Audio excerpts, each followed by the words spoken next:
Hi guys, today we're going to take a look at Edron Vampire Crypts -4 for 150 plus Paladin. It's a pretty popular spot, so I'm sure you've heard of it. It's a pretty great spot for profit to get your vampire thieves for the vampirism imbuements.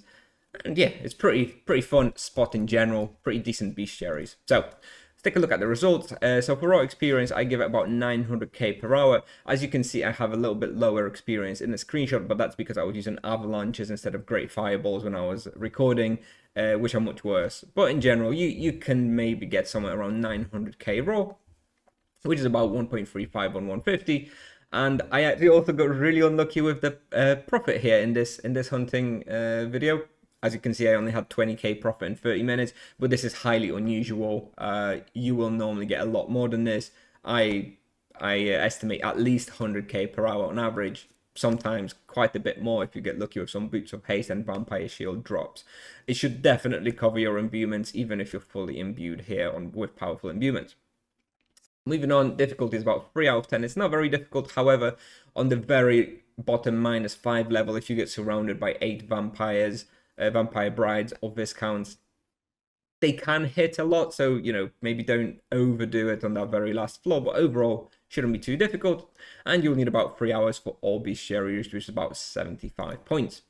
Moving on, level 150 plus, obviously for diamond arrows, no access quest. It can be hunted by basically everyone, duos as well. It's a great duo place. Full team hunters maybe on like a level 50, but I'm not sure if it wouldn't be either too dangerous or wouldn't be enough respawn. So I don't know about full team hunt, but definitely everyone else.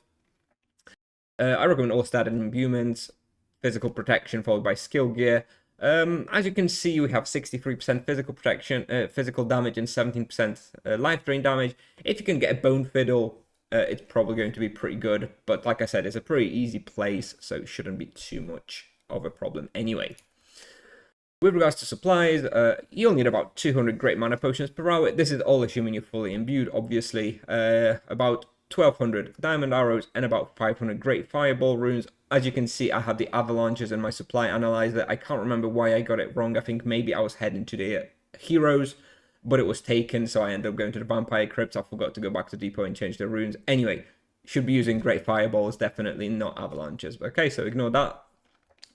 Charms and Wheel are NA for now, and the character you'll see in the video is level 157 RP with 120 distance skill, 24 magic level, and no praise, no charms. So let's take a look at the route. So you will come in somewhere through here, and honestly, it's just a simple circle. It's a really easy spot. So basically, I just go kind of like this while you're kind of doing a pull in every room, right? You're going to do a pull here, pull here, pull here, pull here. It's pretty basic, right? You literally just do this for the whole hunting ground. So I'll come in here, and -4. This is maybe the only sort of slightly complicated part where you're going up here to kill the snakes as well. If you don't have snakes, bestiary, you definitely want to be doing this thing. And then you will go here. I'll usually go to -5 at this point. I'll go to -5. Here, I just kind of do a loop like this. Just go do a loop around the whole floor. And like I mentioned, this is probably the most dangerous part because it has a real high density of a lot of monsters here. So, make sure not to just stand in one square and be surrounded by like 10 mobs or something because it can get a little bit dangerous on 150. Anyway, once you're done with this, you go out back to -4. And I usually do a little pull here. I think there's only 3 monsters there. And then I go back and I run back all the way to this room.